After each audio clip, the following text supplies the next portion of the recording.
What do you think about the Chinese corporate culture and biggest difference?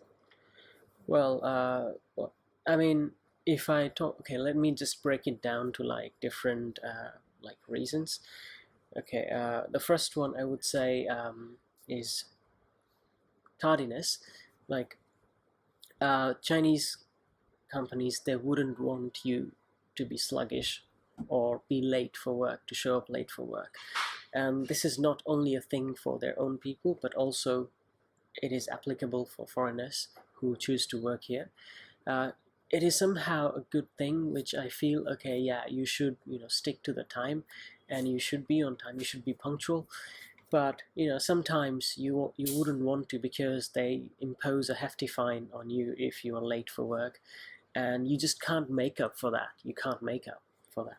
But in other countries, that yeah, you can like adjust your time according to your comfort zone. You are flexible to choose your time. Not that you just don't make it a habit to be late. So unless you do that, you're fine. You're good to go. Yeah. So if you are late for like a few minutes or maybe half an hour, that's okay. You can just adjust as long as you get your job done, get your work done. And the other one is power distance. Okay, there is a huge power distance between the higher level managers, the mid managers, and low level managers, and the normal employees, the normal staff in the team.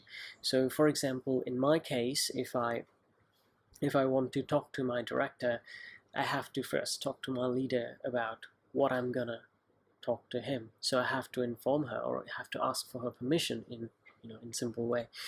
Um, and it's not guaranteed that I would be able to talk what I want to, if I would be able to express what I want to. So the power distance is really high. But in Western countries, you can actually go and talk to them what you want. You can tell them directly that you think like this, you have something to discuss, you can talk to them directly. And also about sending emails, I have felt like I had made a mistake last time, that I sent my work email to, like I had CC'd it to all the team members and including my team director, which was not accepted by some of my colleagues. But for him it was okay, he didn't tell that directly. But I thought it was just me because I was a foreigner and I didn't understand that, so I was excused. But that is not something excusable for Chinese employees. I have asked a few of them and they said, okay, this is not common, okay, and you can't send an email to your director. So I found it really like weird and interesting at the same time. Well, that's also about the power distance. Then when it comes to meetings, in the West, meetings are like, it's quite short, and it's just a conversation. Like you just quick fire your thoughts and what you are going to do or what you did. You don't really have to expand or elaborate everything that you have done, or you don't have to show PowerPoints every time you go for a meeting, and they're not on a regular interval. Like you can have a meeting when you want to, or maybe once a month or something like that, and they're like really quick. But here it's not the case. They have regular meetings, and I think that is really important. You just have to give up your whole morning just to attend a meeting. And if you are like not in a higher position, you're not allowed to speak that much. So the people who are in higher positions, they speak more and they dominate the meeting, and especially the leader and the bosses, they just take over the meetings. And that's how it works most of the time, and most of the companies, what I've heard from other people. Yeah, so that is a big difference, which people maybe they don't know about it, and they should know if they choose to work in a Chinese firm. Yeah, it is applicable to most of the Chinese companies, regardless of the culture or whatever it is. So yeah. And another thing is, people here are ruthless. So they work like, the companies take advantage of their workers. They think, okay, they will do whatever it takes to get the job done. So they take advantage of that. They make them work long hours, which I don't think is a good idea.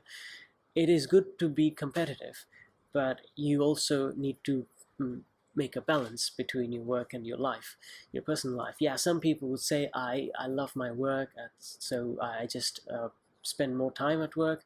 That is understandable, but spending more time at work is also like stressing yourself out.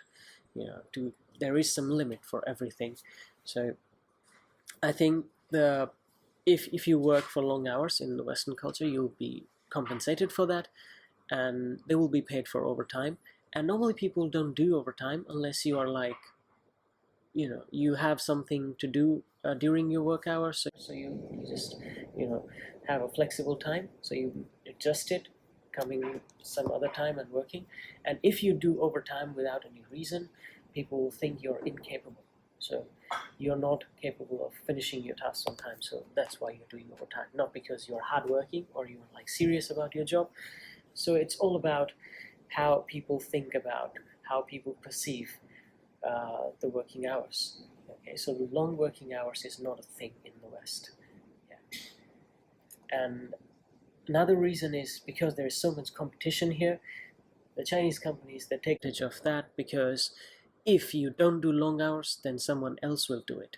So in order to save your position, in order to save your job, you have to follow the culture.